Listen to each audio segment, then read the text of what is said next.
वालेकुम, welcome back to my channel. कैसे हैं आप लोग? होपफुली बिल्कुल ठीक ठाक हैं, खुश हैं, मज़े में हैं। ये जी थर्सडे वाला दिन की वीडियो है और लास्ट वीक की। मुझे एडिट करने का टाइम ही नहीं मिला, तो ये जी मैं बना रही थी। मेरे हस्बैंड चले गए थे ऑफिस, उसके जाने के बाद मैंने घर में सारी क्लीनिंग वगैरह करने के बाद मैं किचन में आ गई थी। और किचन में आने के बाद मैंने सोचा जो रायता है ना, ये मैं रेडी करके रख दूँ, क्योंकि जो आज मैं पका रही हूँ उसके लिए मुझे ज़रूरत थी। और इफ्तारी में भी आपको पता है ये रायता कम आलू बूंदी की चाट, दही पकौड़ियाँ इसको लगा लें, इसको रायता कह लें, कुछ भी कर लें, ये वही है। वो कहते हैं ना कि जो घर में कुछ भी आप बना लेना सारा कुछ मिक्स करके, तो बस उसको कोई भी नाम दे देना, वो सारा चल जाता है।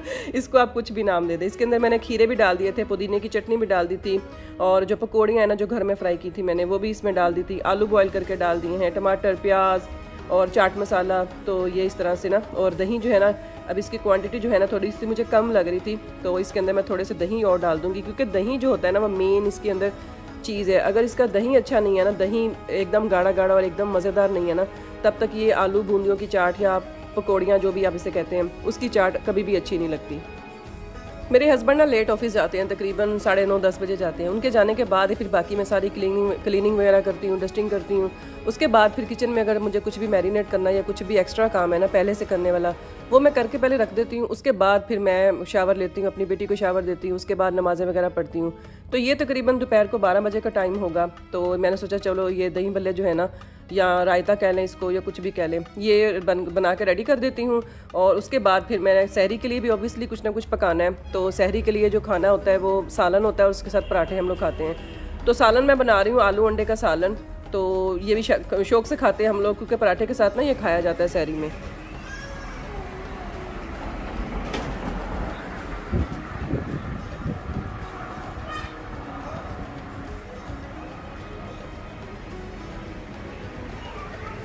ये देखें गाइस, ईमान फातिमा खा रही है ग्रेप्स, और ये साथ साथ मोबाइल देख रही है। अब इसको शावर देना मैंने, तो पहले बालों को ऑयल लगा दूँ आपको?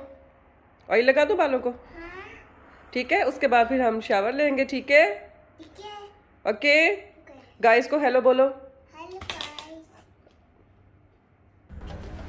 दुबई का वेदर अभी भी बहुत ज़बरदस्त है। यहाँ पे अभी तक इतनी ज़्यादा शदीद गर्मी नहीं आई, जैसे कि मैंने पाकिस्तान में सुना है ना कि अभी तक वहाँ पे बहुत ज़्यादा गर्मी आ चुकी है।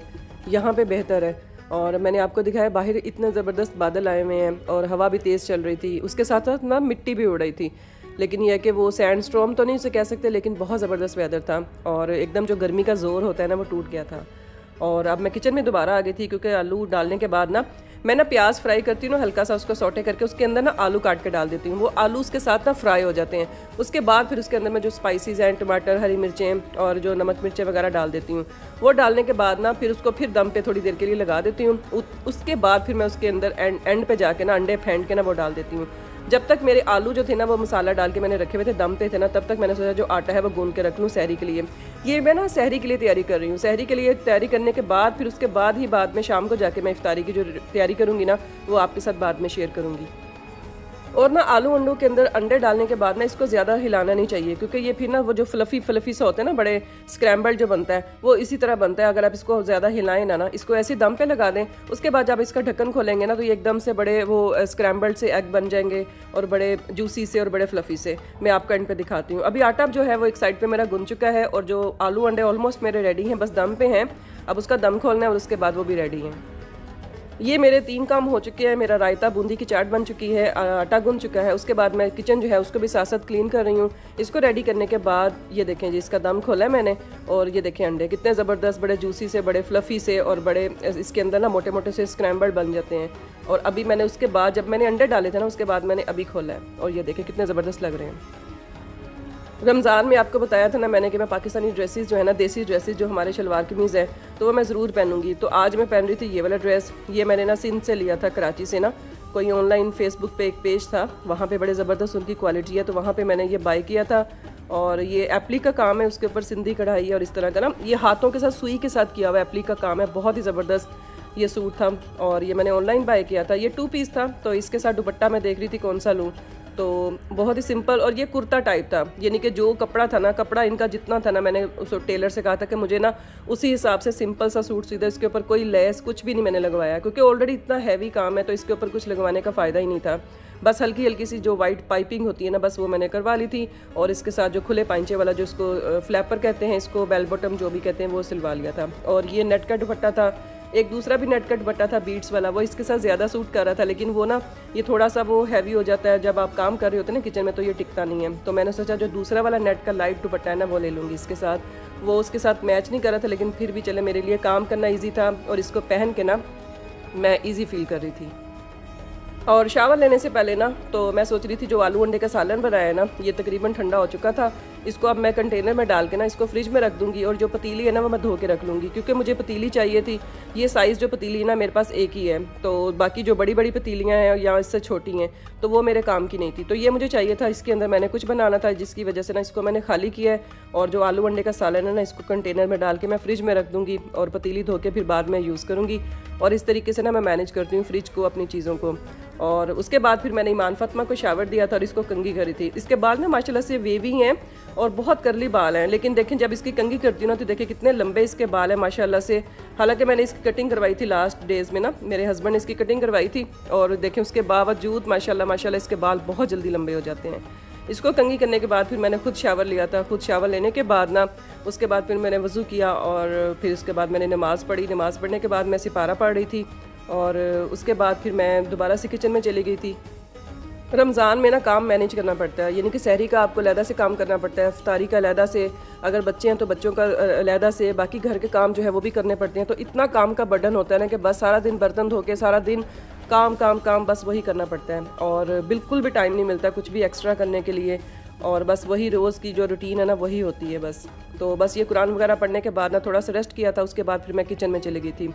ये जी तकरीबन शाम का टाइम है, तो मैं बनाने वाली थी किचन में इफ्तारी का थोड़ा सा चिकन। मैं रात को लेके आई थी ना, जब मैंने उसी वक्त इसको वॉश कर लिया था। वॉश करने के बाद ना इसको मैंने लिफाफे में डाल के ना तो फ्रीज़र में नहीं रखा, क्योंकि फिर ना ये इसके अंदर बर्फ़ जम जाती है ना, तो फिर इसको डीप फ्रोस्ट करना बहुत मुश्किल होता है। तो मैंने इसको ना फ्रिज में ही रख लिया था। ये ऑलरेडी वॉश किया हुआ था, लेकिन फिर भी मैंने इसको एक दफ़ा से ना उधर धो लिया इसके अंदर डाल के। तो अब मैं काट रही थी प्याज। तो आप गैस करें मैं क्या बनाने वाली हूँ, बड़ी ही ज़बरदस्त, बड़ी नाइस और बड़ी स्पाइसी और बड़ी ज़बरदस्त डिश बनाने वाली हूँ, जो कि बच्चों बड़ों सबकी बहुत फेवरेट है। जब से प्याज मैंने फ्रिज में रखने शुरू किए हैं ना, यकीन करें ज़रा भी आंखों में आंसू नहीं जाते। और फ्रिज में रखने के बाद इसको यूज़ करें ना, इसको काट के, बल्कि अगर फ्रिज में रखें ना काट के, मतलब इसके छिलके उतार के, तो फिर बिल्कुल भी आंसू नहीं आते, फिर भी बिल्कुल भी आपकी आंखों में ना जलन नहीं होती। मुझे ना कटिंग बोर्ड के ऊपर प्याज काटना बिल्कुल भी नहीं आ रहा, तो मैंने सोचा चले वीडियो बन रही है थोड़ी सी, मैं शेफ़ बन जाती हूँ, और मैं ना ट्राई कर रही थी वैसे प्याज काटने के लिए। तो ये देखे बड़ी नीयत से, बड़े शौक से और बड़ी देर लगा के, पौना घंटा लगा के मैंने ये प्याज की कटिंग की है, और वैसे मैं 2 मिनट में काट लेती हूँ। और बस जी मैं थक गई थी, मैंने सोचा अब टमाटर और हरी मिर्ची है ना, उसके लिए मैंने बिल्कुल भी शेफ़ नहीं बनना, और मैं बिल्कुल देसी तरीके से इसको काटूंगी। अब जी मैंने ऑयल डाला है, ऑयल के अंदर मैंने प्याज डाल दिया। एक तरफ मेरा प्याज जो है वो हल्का सा फ्राई हो रहा है, दूसरी तरफ मैंने सोचा प्लेट तैयार करके रख लूँ, जिसके अंदर हरी मिर्चें, टमाटर, लहसुन अदरक का पेस्ट। और ना मुझे लहसुन अदरक का पेस्ट जो है ना शान का और नेशनल का बहुत ज़्यादा पसंद है। मैं ना वैसे घर में भी इसके क्यूब्स बना के रखती हूँ, इसको पीस के ना, तो इसकी टुकड़ियाँ बना के इसको जिप लॉक बैग में ना फ्रीज़र में रख देती हूँ। लेकिन उसके साथ साथ ना मैं इसको जैसे साबुत होता है ना लहसुन और अदरक, वो भी अपनी फ्रिज में रखती हूँ। और उसके अलावा मैं नेशनल या शान का लहसुन अदरक का जो पेस्ट है ना वो भी ज़रूर रखती हूँ। Emergency in case some time आपको याद नहीं रहता, आपकी जो क्यूब्स ख़त्म हो जाती हैं, तो आपके पास जो है ना वो उसका ऑप्शन रहना चाहिए। तो इस वजह से ना मैं शान का या नेशनल का लहसुन अदरक का पेस्ट भी ज़रूर रखती हूँ। अब इसके अंदर मैं डाल रही थी सारे स्पाइसेस वगैरह जो भी थे अपनी, क्योंकि मैं बना रही थी ना 2 कप बिरयानी, और तकरीबन 1 मुर्गी थी और 2 कप चावल थे, और उसके अंदर मैं ये सारे स्पाइसेस डाल रही थी। इसके बाद ना जो प्याज हैं उनको भी जब थोड़े से हल्के से ब्राउन हो गए थे ना, उसके अंदर मैंने चिकन डाल दिया था। हल्का सा चिकन को सौटे किया था, जैसे इसका थोड़ा सा कलर चेंज हुआ ना, उसके बाद इसके अंदर बाकी सारे जो भी टमाटर, हरी मिर्चें और जो सारे स्पाइसेस और ज़ीरा, खड़ा मसाला, इसके अंदर ना मैंने साबित जो काली मिर्चें वो नहीं डाली थी, क्योंकि मेरी बेटी ने खाना होता है ना, उसकी वजह से मैं स्पाइसेस का थोड़ा सा ख्याल रखती हूँ। उसके मुँह में अगर काली मिर्च चली जाएगी ना तो फिर वो थूक देगी, फिर वो खाएगी नहीं। इस तरीके से मैं उसकी वजह से ना थोड़े से स्पाइसेस जो है कम रखती हूँ। अब चावल मैंने निकाल लिए थे, अब 2 कप चावल ले लूँगी।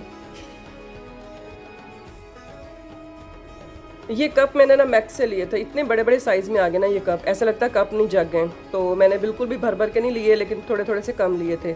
और उसके बाद फिर इसको मैंने भिगो दिए थे चावलों को भिगोने के बाद फिर मैंने अपनी बेटी के जो बाल थे वो ड्राई हो चुके थे इसके, तो मैंने इसकी पोनी की है, इसके चुटकियाँ लगा रही हूँ। मेरी बेटी भी आपसे बात करना चाहती है, कह रही थी मम्मा मैंने भी बात करनी है गाय से, उसको बहुत शौक है। Guys please subscribe my channel, please like and share with your friends and family. Thank you guys. Love you all. Love you all. Bye bye. Fruit chaat के अंदर ना जो केला है वो बिल्कुल एंड टाइम पे डालना चाहिए। अगर आप पहले से केला डाल के फ्रूट चाट रेडी कर लेंगे ना तो वो केला जो है इसका कलर काला हो जाएगा, वो बिल्कुल भी चाट के अंदर अच्छा नहीं लगता। तो बिल्कुल एंड टाइम पे जो है ना मैं केला काट के डालती हूँ। ये देखें उसका कलर बिल्कुल फ्रेश रहता है।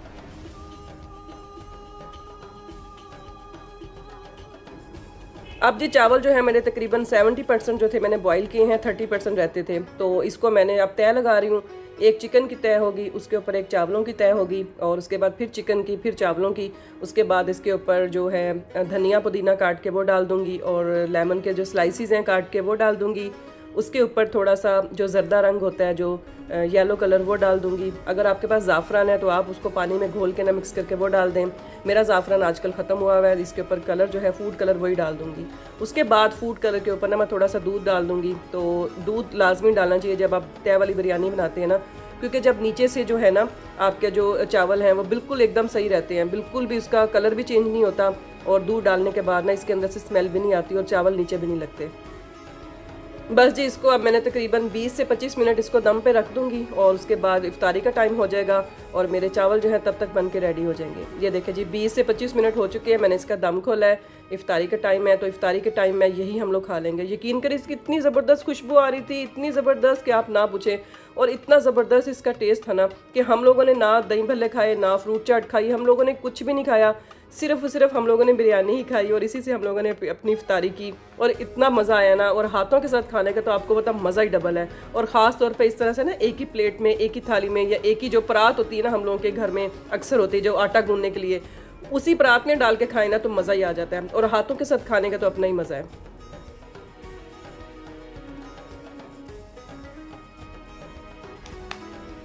Iman Fatima, look at me, yummy है। फ्रूट चाट यमी है।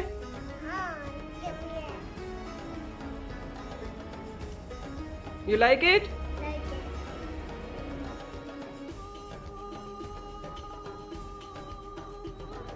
बस जी इफ्तारी का टाइम हो चुका है, अब हम लोग अपना रोज़ा खोलेंगे और अल्लाह पाक का शुक्र अदा करेंगे। तो कैसे लगी आपको अब मेरी आज की रूटीन सुबह से लेकर शाम तक? मैंने ना सहरी की रूटीन भी कैप्चर की थी, लेकिन वो मैंने इसके अंदर नहीं डाली। अदरवाइज़ ऑलरेडी 15 मिनट की वीडियो हो चुकी है। अगर सहरी की रूटीन डालती ना तो 20 मिनट की वीडियो बहुत लंबी हो जाती, जिसकी वजह से ना मैंने वो वीडियो इसके अंदर से स्किप कर दी है सहरी की। तो बस इसी पूरा दिन जो है आपके साथ मैंने शेयर किया है। होपफुली आपको मेरी वीडियो पसंद आई होगी। अगर आपको मेरी वीडियो पसंद आई है तो प्लीज़ मेरे चैनल को ज़रूर सब्सक्राइब कीजिएगा। मेरी वीडियो पसंद आए तो मेरी वीडियो को लाइक और शेयर ज़रूर कीजिएगा फ्रेंड्स और फैमिली के साथ। मिलती हूँ नेक्स्ट वीडियो में, तब तक अपना ख्याल रखिएगा, दुआ में याद रखिएगा। अल्लाह हाफिज़ एंड बाय बाय।